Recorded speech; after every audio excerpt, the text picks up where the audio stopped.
Everybody, this is Dave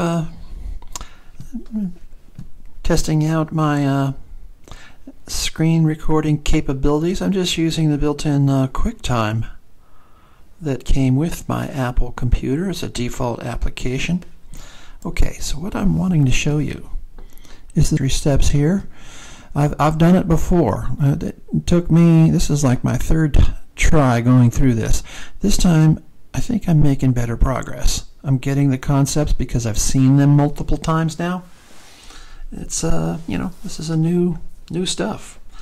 So validation sets and test sets, programming exercises. Yeah, because see, you've got a data set and you're going to break it into a validation and a test set to see how your model works that you're going to make.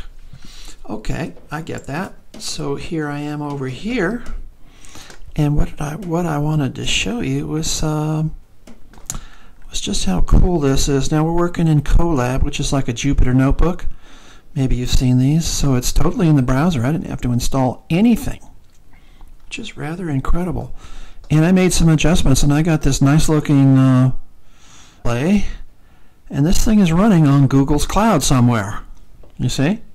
And I'm not even having, it's not costing me a dime. So I use 20%, meaning that your validation portion is 20% of the total.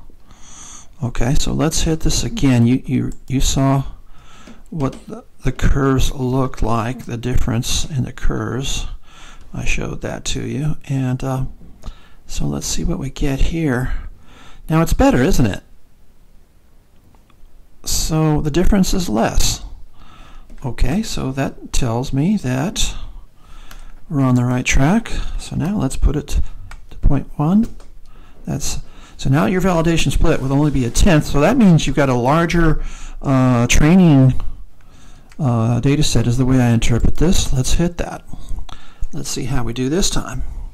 So it's measuring, to me, 30% for your validation split. That's, I don't know, that's counterintuitive to me, but let's do it anyway, because what I know is really close to being the same.